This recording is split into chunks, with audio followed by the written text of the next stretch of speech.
ಎಲ್ಲ ತಿಂದು ತೇಗಿ ಏನು ಮಾಡ್ತಾ ಇದ್ದಾರೆ ನೋಡಿ. ಫಸ್ಟ್ ಇಂಗ್ಲೀಷ್ ಮಾಡ್ತಾ ಇದ್ದಾನೆ. ತೋರ್ಸಪ್ಪ. ಇವನು ಕೊಡಲ್ಲ ಯಾರಿಗೂ. ನಮ್ಮ ಯಜಮಾನ್ರು ನಾಟಕ ಮಾಡ್ತಾ ಇದ್ದಾರೆ. ನಾನು ನನ್ನ ಬ್ಲಾಗ್ನ ಎಡಿಟಿಂಗ್ ಮಾಡೋದಕ್ಕೆ 2 ಗಂಟೆ ತಗೊಂಡೆ. ಇದಕ್ಕನ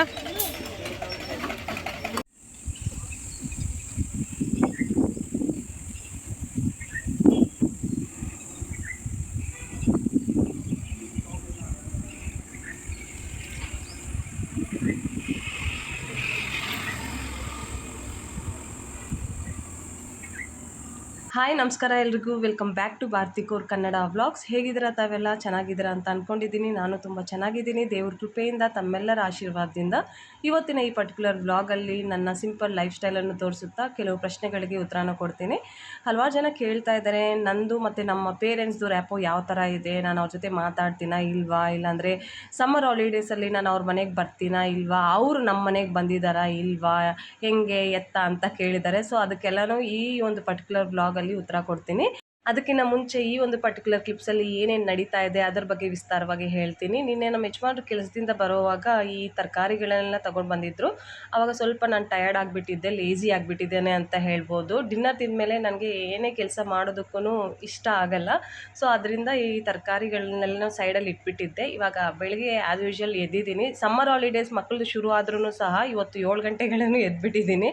ಇಲ್ಲ ಅಂದರೆ 8-8:30 ಎದ್ದೇಳ್ತಾ ಇದ್ದೆ. ಈ ಕೆಲಸ ಎಲ್ಲ ತುಂಬ ಪೆಂಡಿಂಗ್ ಇತ್ತಲ್ಲ, ಸೊ ಅದಕ್ಕೆ ಅಂತಲೇ ಸ್ವಲ್ಪ ಬೇಗ ಎದ್ಬಿಟ್ಟು ಎಲ್ಲ ಕೆಲಸ ಮಾಡ್ಕೊತಾ ಇದ್ದೆ. ಫ್ರಿಜ್ಜೂ ಸಹ ಸ್ವಲ್ಪ ಗಲೀಜಾಗಿಬಿಟ್ಟಿತ್ತು, ಅದನ್ನು ಕ್ಲೀನ್ ಮಾಡ್ಕೊತಾ ಇದ್ದೀನಿ.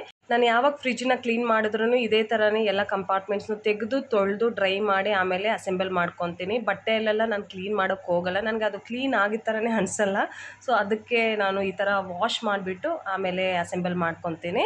ವೆಜಿಟೇಬಲ್ಸ್ನು ಸಹ ಚೆನ್ನಾಗಿ ವಾಶ್ ಮಾಡಿ ಡ್ರೈ ಮಾಡಿ ಆಮೇಲೆ ಫ್ರಿಜ್ಜಲ್ಲಿ ಜೋಡಿಸ್ಕೊತೀನಿ. ಈ ಥರ ಮಾಡೋದ್ರಿಂದ ನನಗೆ ಒಂದು ಸ್ಯಾಟಿಸ್ಫ್ಯಾಕ್ಷನ್ ಸಿಗುತ್ತೆ. ಸೊ ಇದೇ ರೀತಿ ನಾನು ಯಾವಾಗಲೂ ಫಾಲೋ ಮಾಡ್ತಾ ಇರ್ತೀನಿ. ಸೊ ಇವತ್ತಿನ ಬ್ರೇಕ್ಫಾಸ್ಟಲ್ಲಿ ನಾನು ದೋಸೆ ಮಾಡ್ತಾ ಇದ್ದೀನಿ. ಅದ್ರ ಜೊತೆಗೆ ಕಾಂಬಿನೇಷನ್ ಆಗಿ ಆಲೂ ಸ್ಟಫಿಂಗ್ ಮತ್ತು ಸ್ವಲ್ಪ ಚಟ್ನಿ ಆಲ್ರೆಡಿ ಮಾಡಿ ಇಟ್ಬಿಟ್ಟಿದ್ದೀನಿ. ಇವಾಗ ಮಕ್ಕಳು ಎದ್ದಿದ್ದಾರೆ, ಬ್ರಷ್ ಮಾಡ್ಕೊಂಡು ಬಂದುಬಿಟ್ಟು ಕೂತಿದ್ದಾರೆ. ಸೊ ಅವ್ರಿಗೋಸ್ಕರ ದೋಸೆ ಮಾಡ್ತಾ ಇದ್ದೀನಿ ಬಿಸಿ ಬಿಸಿಯಾಗಿ.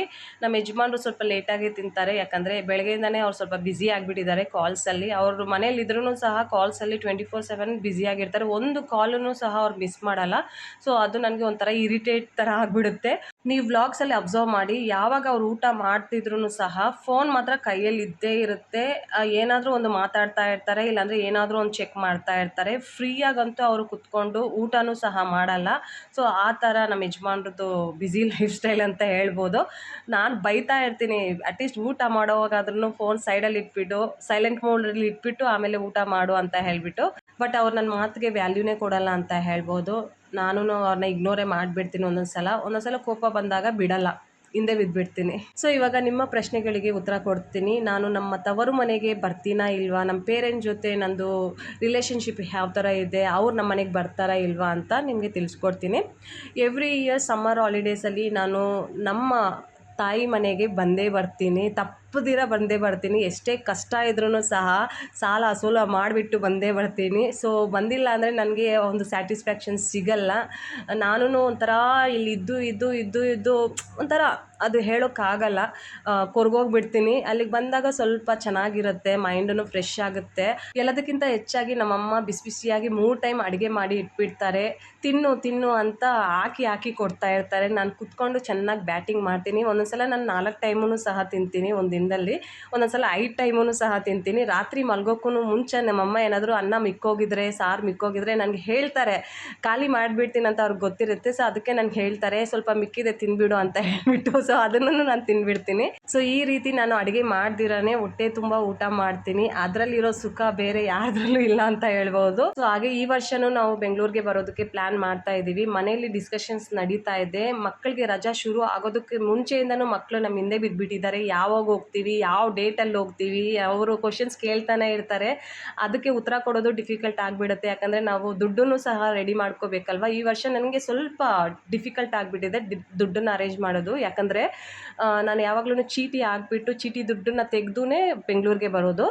ಬಟ್ ಈ ವರ್ಷದ ಚೀಟಿ ಅಂದರೆ ಈ ತಿಂಗಳ ಚೀಟಿ ಬಂದುಬಿಟ್ಟು ಬೇರೆ ಯಾರೋ ತೊಗೊಂಡ್ಬಿಟ್ಟಿದ್ದಾರೆ. ಅದನ್ನು ಕ್ಲೋಸ್ ರಿಲೇಟಿವ್ಸ್ ಹತ್ರ ನಾವು ಚೀಟಿ ಹಾಕಿರೋದು. ಅವ್ರ ಹತ್ರ ಎಲ್ಲನೂ ಈ ಥರ ಡಿಮ್ಯಾಂಡ್ ಮಾಡೋಕ್ಕಾಗಲ್ಲ ಅಲ್ಲ, ನಮ್ಗೆ ಬೇಕು ಬೇಕು. ನಾನೊಂದ್ಸಲ ಹೇಳಿದೆ ಈ ಥರ ನಮ್ಗೆ ಬೇಕು ಅಂತ ಹೇಳಿದ್ರು. ಅವ್ರು ಹೇಳಿದ್ರು ಎಲ್ಲರಿಗೂ ಬೇಕಕ್ಕ ಅಂತ ಹೇಳಿದ್ರೆ ನನಗೆ ಒಂಥರ ಆಯಿತು. ಸೊ ಅದಕ್ಕೆ ನಾನು ಮತ್ತೆ ಕೇಳೋಕ್ಕೆ ಹೋಗಿಲ್ಲ. ಪ್ರತಿ ವರ್ಷ ನಮ್ಮ ಮಕ್ಕಳನ್ನ ನಾನು ಫ್ಲೈಟಲ್ಲಿನೇ ಬೆಂಗಳೂರಿಗೆ ಕರ್ಕೊಂಡು ಹೋಗ್ತಾ ಇದ್ದಿದ್ದು. ಈ ವರ್ಷ ಸ್ವಲ್ಪ ಡಿಫಿಕಲ್ಟ್ ಆಗ್ತಾ ಇದೆ, ನೋಡೋಣ. ಫ್ಲೈಟ್ ಇಲ್ಲ ಅಂದರೆ ಟ್ರೈನಲ್ಲಾದರೂ ಬಂದೇ ಬರ್ತೀವಿ. ಎಲ್ಲ ತಿಂದು ತೇಗಿ ಏನು ಮಾಡ್ತಾ ಇದ್ದಾರೆ ನೋಡಿ. ಏನು ಮಾಡ್ತಾ ಇದೀಯಾ ಸನ್ನಿ? ಸ್ಕೆಚೆ ಈ ಥರ ವೇಸ್ಟ್ ಪೇಪರಲ್ಲಿ ಏನಕ್ಕೆ ಮಾಡ್ತಾ ಇದೆಯಪ್ಪ? A4 ಶೀಟಲ್ಲಿ ಮಾಡೋ, A4 ಸೈಜ್ ಶೀಟ್ ಮೇ ಕರೋ. This is small one. ಇವ್ ನನಗೆ ಟೈಮ್ ಪಾಸ್ ಮಾಡ್ತಾ ಇದ್ದಾನೆ. ಹೆಲೋ ಮನ್ರಾಜ್, ಏನು ಮಾಡ್ತಾ ಇದೀಯಾ? I am completing my English holiday homework. Currently I am making a poster on World Environment Day. ತೋರಿಸು ಹೆಂಗೆ ಮಾಡ್ತಾ ಇದೀಯಾ. ಇವ್ನು ಅವನ ಸಮ್ಮರ್ ಹಾಲಿಡೇಸ್ ಹೋಮ್ವರ್ಕ್ನ ಮಾಡ್ತಾ ಇದ್ದಾನೆ. ಫಸ್ಟ್ ಇಂಗ್ಲೀಷ್ ಮಾಡ್ತಾ ಇದ್ದಾನೆ. ತೋರ್ಸಪ್ಪ ಏನಿದೆ ಹೇಳು ಮತ್ತೆ ಇನ್ನೊಂದ್ಸಲ. This is a poster on World Environment Day. And I have done the outline and I am now coloring it. Okay, outline ಮಾಡಿಬಿಟ್ಟು ಕಲರಿಂಗ್ ಮಾಡ್ತಾ ಇದ್ದಾನೆ. And these are my colors. Okay, Mankirat ಕಲರ್ಸ್ನ ಮನ್ರಾಜ್ ಯೂಸ್ ಮಾಡ್ತಾ ಇದ್ದಾನೆ. ಈ ಕಲರ್ಸಿಂದ ತುಂಬ ಸಲ ನಮ್ಮ ಮನೇಲಿ ಜಗಳಗಳಾಗಿವೆ. ಇವ್ನು ಕೊಡಲ್ಲ ಯಾರಿಗೂ. ನಮ್ಮ ಯಜಮಾನ್ರು ನಾಟಕ ಮಾಡ್ತಾ ಇದ್ದಾರೆ. ಕ್ಯಾಮ್ರಾ ತೆಗೆದ್ರೆ ಸಾಕು ಫುಲ್. ಏನು ಮಾಡ್ತಾ ಇದೀಯಾ? ನಮಸ್ಕಾರ. ನಮಸ್ಕಾರ. ಶಾಂತಿ ಬೇಕು, ಶಾಂತಿ ಬೇಕು. ಇವತ್ತು ಬುದ್ಧ ಪೂರ್ಣಿಮಾ ಅಲ್ವಾ? ಸೊ ಯಾದ್ ಮಾಡಬೇಕಾ? ಗೌತಮ್ ಬುದ್ಧನ ಯಾದ್ ಮಾಡಿಕೊಂಡು ಇವರು ಮೆಡಿಟೇಟ್ ಮಾಡ್ತಾ ಇದ್ದಾರೆ. ಅದನ್ನು ಮಕ್ಕಳ ಜೊತೆ ಕುತ್ಕೊಂಡು ಮೆಡಿಟೇಟ್ ಮಾಡ್ತಾ ಇದ್ದಾರೆ. ಮಕ್ಕಳ ಜೊತೆ ಯಾರಿಗೆ ಶಾಂತಿ ಸಿಗುತ್ತೆ ಹೇಳಿ? ಬಟ್ ಇವ್ರಿಗೆ ಸಿಗ್ತಾ ಇದೆ ಅಂತೆ. ಇವತ್ತು ನಿಮ್ದು ರಜಾ ಇದೆ, ಸೊ ಮನೇಲಿ ಇದ್ದೀರಾ. ಏನಾದರೂ ಪ್ಲಾನ್ ಮಾಡ್ತೀರಾ? ಮೂರು plan. Okay, homework. Okay, second ಮೈ ಹೋಮ್ವರ್ಕ್. ತುಮಾರ ಹೋಮ್ವರ್ಕ್ ಕ್ಯಾ ಹೈ? ನಿಮ್ಮ ಹೋಮ್ವರ್ಕ್ ಏನು? ನಿಮ್ಮ ಹೋಮ್ವರ್ಕ್. ನಿಮ್ಮಲ್ಲ, ಸ್ವಲ್ಪ client calling. Okay. And third the major most important, okay, your editing. Okay. ಮೂರು ಜನನ ಫಸ್ಟ್ ಕಂಪ್ಲೀಟ್ ಮಾಡ್ತಾ ಫಸ್ಟ್ ಕಂಪ್ಲೀಟ್ ಮಾಡ್ತಾ then okay we'll go outside for a lunch or maybe a evening dinner or movie. not today. Oh finally first time ನಮ್ಮ ಯಜಮಾನ್ ಈ ತರ movie ಬೇಡ ಅಂತ ಹೇಳಿದ್ದಾರೆ. only weekends movie, only weekends. Okay, ಇವತ್ತು ಥರ್ಸ್ಡೇ ಆದ್ರಿಂದ ಮೂವಿ ಬೇಡ ಅಂತ ಹೇಳ್ತಾ ಇದ್ದಾರೆ. ಸೊ ಅದಕ್ಕೆ ಇವಾಗ ಇವ್ರದೆಲ್ಲನೂ ಹೋಮ್ವರ್ಕ್ ಎಲ್ಲ ಆದ್ಮೇಲೆ ಇವ್ರು ಸ್ವಲ್ಪ ಕಾಲ್ಸ್ ಪೆಂಡಿಂಗ್ ಇದೆ, ಅದನ್ನ ಮಾಡ್ಕೊಂತಾರೆ. ನಾನು ನನ್ನ ವಿಡಿಯೋ ಎಡಿಟಿಂಗ್ ಮಾಡ್ಕೊಂತೀನಿ.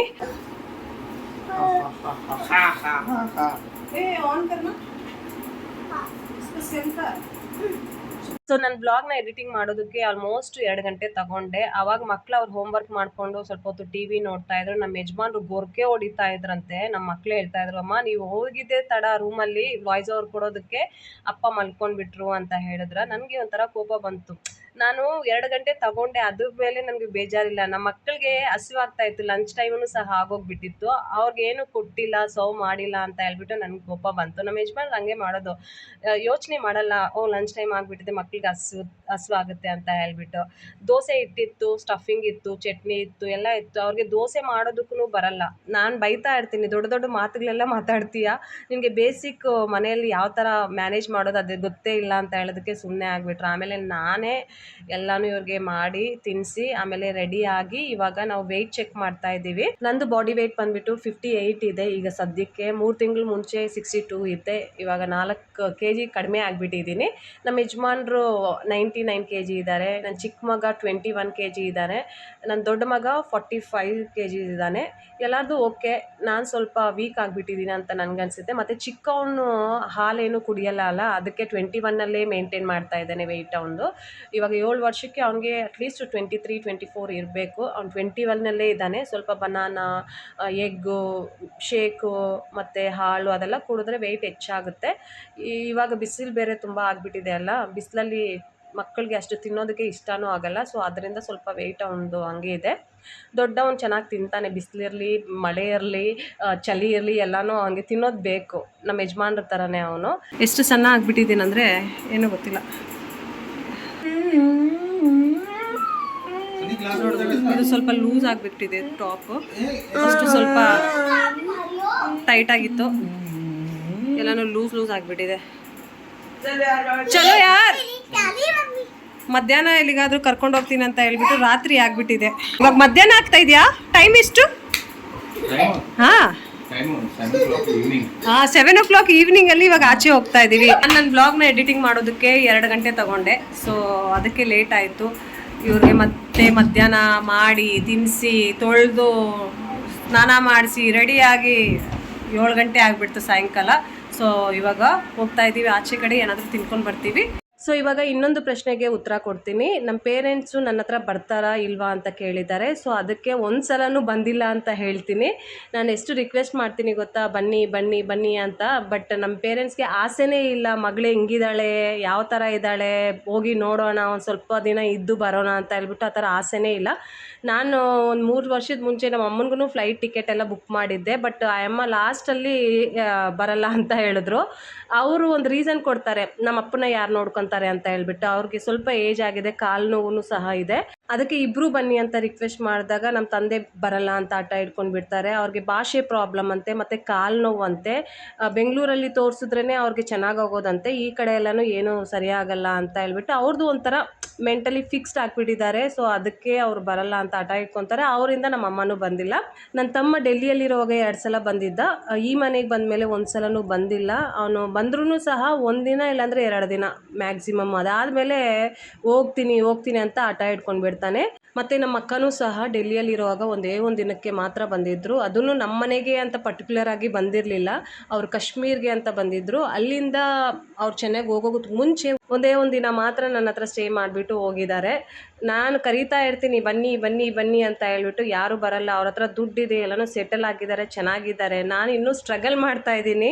ನನ್ನ ಹತ್ರ ಅಷ್ಟು ಬ್ಯಾಂಕ್ ಬ್ಯಾಲೆನ್ಸ್ ಏನೂ ಇಲ್ಲ. ಆದ್ರೂ ಸಹ ವರ್ಷ ಹೋಗ್ಬಿಡ್ತೀನಿ, ಮೀಟ್ ಮಾಡಿಕೊಂಡು ಕ್ವಾಲಿಟಿ ಟೈಮ್ನ ಸ್ಪೆಂಡ್ ಮಾಡಿಕೊಂಡು ಬರ್ತೀನಿ. ಅವಾಗವಾಗ ನಾನು ಎಲ್ಲರ ಮೇಲೆ ರೇಗಾಡ್ತಾ ಇರ್ತೀನಿ, ನೀವೆಲ್ಲನೂ ತುಂಬ ಸ್ವಾರ್ಥಿಗಳು, ನಿಮ್ಮ ಬಗ್ಗೆನೇ ನೀವು ಯೋಚನೆ ಮಾಡ್ತೀರಾ, ನನ್ನ ಬಗ್ಗೆ ಯಾರೂ ಯೋಚನೆ ಮಾಡಲ್ಲ, ಮದುವೆ ಮಾಡ್ಕೊಂಡಿದ್ದೀನಿ ಅಂತ ಹೇಳ್ಬಿಟ್ಟು ಹಂಗೆ ಬಿಟ್ಬಿಟ್ಟಿದ್ದೀರಾ, ಹಂಗೆ ಹಿಂಗೆ ಅಂತ ಹೇಳ್ಬಿಟ್ಟು ಕೋಪ ಬಂದಾಗೆಲ್ಲ ನಾನು ಉಗಿತಾ ಇರ್ತೀನಿ ಎಲ್ಲರಿಗೂ. ಸೊ ಈ ಥರ ಇದೆ ನಮ್ಮ ಮನೆ ಕಡೆ ಅಷ್ಟೇ. ಆಸೆ ಇದೆ ನನಗೂ, ನಮ್ಮ ಪೇರೆಂಟ್ಸ್ ಬರಬೇಕು, ನಮ್ಮ ಅಕ್ಕ ತಂಗಿ ನಮ್ಮ ಸ್ವಂತದವರೆಲ್ಲ ಬಂದು ಇದ್ದು ಹೋಗಬೇಕು ಅಂತ ಹೇಳ್ಬಿಟ್ಟು. ನಮ್ಮ ಸ್ವಂತದವರಲ್ಲಿ ಒಬ್ಬರು ಬಂದಿದ್ರು, ಯಾರಪ್ಪ ಅಂತ ಹೇಳಿದ್ರೆ ನಮ್ಮ ಅತ್ತೆ ಮಗಳು ಮತ್ತು ಅವ್ರ ಗಂಡ ಇಬ್ಬರೂ ಬಂದಿದ್ದರು. ಒಂದು 4-5 ದಿವಸ ಇದ್ಬಿಟ್ಟು ಹೋದರು. ಅದನ್ನು ಡೆಲ್ಲಿಯಲ್ಲಿರೋವಾಗ ಬಂದಿದ್ದು. ಈ ಮನೆಗೆ ಯಾರೂ ಬಂದಿಲ್ಲ. ನನಗೆ ಎಲ್ಲರೂ ಬರಬೇಕು ಅಂತ ಆಸೆ. ಎಲ್ಲರೂ ಅವ್ರವ್ರ ಲೈಫಲ್ಲಿ ಬ್ಯುಸಿ ಆಗಿಬಿಟ್ಟಿದ್ದಾರೆ. ದುಡ್ಡು ಖರ್ಚು ಮಾಡೋದಕ್ಕೆ ಅವ್ರಿಗೆಲ್ಲ ಮನಸ್ಸು ಬರಲ್ಲ.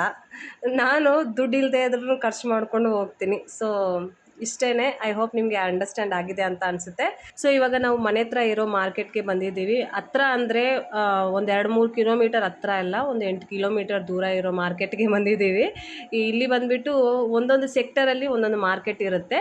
ನಾವು ಮನೆ ಹತ್ರ ಇರೋ ಮಾರ್ಕೆಟ್ಗೆ ಹೋಗಿಲ್ಲ, ಸ್ವಲ್ಪ ದೂರ ಬಂದಿದ್ದೀವಿ. ಯಾಕಂದರೆ ಇಲ್ಲಿ ಈ ಥರ ಸ್ನ್ಯಾಕ್ಸ್ ಎಲ್ಲ ಸಿಗುತ್ತೆ, ಜಂಕ್ ಫುಡ್ ಎಲ್ಲ ಸಿಗುತ್ತೆ, ಮತ್ತು ಲೋಕಲ್ ಕ್ಲಿಪ್ಸು ಮತ್ತು ಚಪ್ಪಲಿಗಳು ಅವು ಇವು ಸಿಗುತ್ತೆ.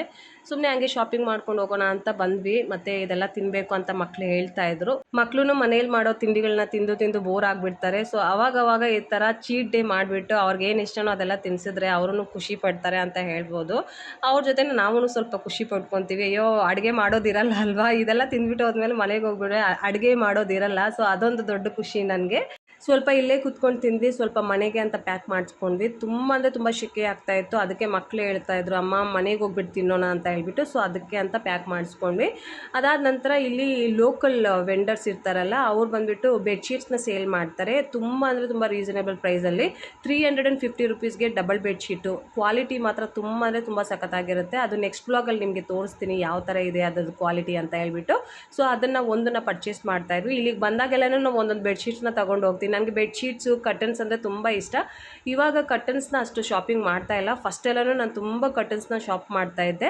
ನಮ್ಮ ಯಜಮಾನ್ರು ಬೈತಾಯಿದ್ರು, ನೀನೇನಕ್ಕೆ ಇಷ್ಟೊಂದು ಶಾಪಿಂಗ್ ಮಾಡ್ತಾ ಇರ್ತೀಯ ಅಂತ ಹೇಳ್ಬಿಟ್ಟು. ಅದಕ್ಕೆ ನಾನು ಸ್ಟಾಪ್ ಮಾಡಿಬಿಟ್ಟೆ. ಬಟ್ ಬೆಡ್ಶೀಟ್ಸ್ ನನಗೆ ತುಂಬ ಇಷ್ಟ ಆಗುತ್ತೆ. ಬೆಡ್ ಮೇಲೆ ಅವಾಗವಾಗ ಚೇಂಜ್ ಮಾಡೋದಕ್ಕೆ ಚೆನ್ನಾಗಿ ಕಾಣಿಸುತ್ತೆ ರೂಮ್ ಅಂತ ಹೇಳ್ಬಿಟ್ಟು ಅವಾಗವಾಗ ಇಲ್ಲಿಗೆ ಬಂದಾಗೆಲ್ಲನೂ ಶಾಪಿಂಗ್ ಮಾಡ್ತಾ ಇರ್ತೀನಿ. 350 ರುಪೀಸು ತುಂಬ ಅಂದರೆ ತುಂಬ ರೀಸನೇಬಲ್ ಪ್ರೈಸ್ ಆ್ಯಕ್ಚುಲಿ ಹೇಳ್ಬೇಕಂದ್ರೆ ಈ ಕ್ವಾಲಿಟಿಗೆ.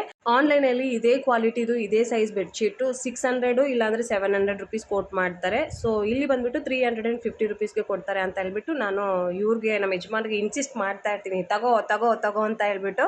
ಸೊ ಅವರು ತೊಗೊಂಡ್ಬಿಡ್ತಾರೆ. ಸೊ ಇವತ್ತಿನ ಈ ವ್ಲಾಗಲ್ಲಿ ಇಷ್ಟೇ. ಐ ಹೋಪ್ ನಿಮಗೆ ಈ ಕಂಟೆಂಟ್, ಈ ವ್ಲಾಗ್ ಇಷ್ಟ ಆಗಿದೆ ಅಂತ ಅಂದ್ಕೊತೀನಿ. ಇಷ್ಟ ಆದರೆ ಪ್ಲೀಸ್ ಲೈಕ್ ಮಾಡಿ, ನಮ್ಮ ಚಾನಲ್ನ ಸಪೋರ್ಟ್ ಮಾಡಿ, ಸಬ್ಸ್ಕ್ರೈಬ್ ಮಾಡಿ, ಶೇರ್ ಮಾಡಿ ಪ್ಲೀಸ್ ಅಂತ ಕೇಳ್ಕೊತಾ ಇದ್ದೀನಿ. ಮತ್ತೆ ಸಿಗೋಣ ಇನ್ನೊಂದು ವ್ಲಾಗಲ್ಲಿ. ಅಲ್ಲಿವರೆಗೂ please do take care of yourself. Thank you so much for watching. Have a great day.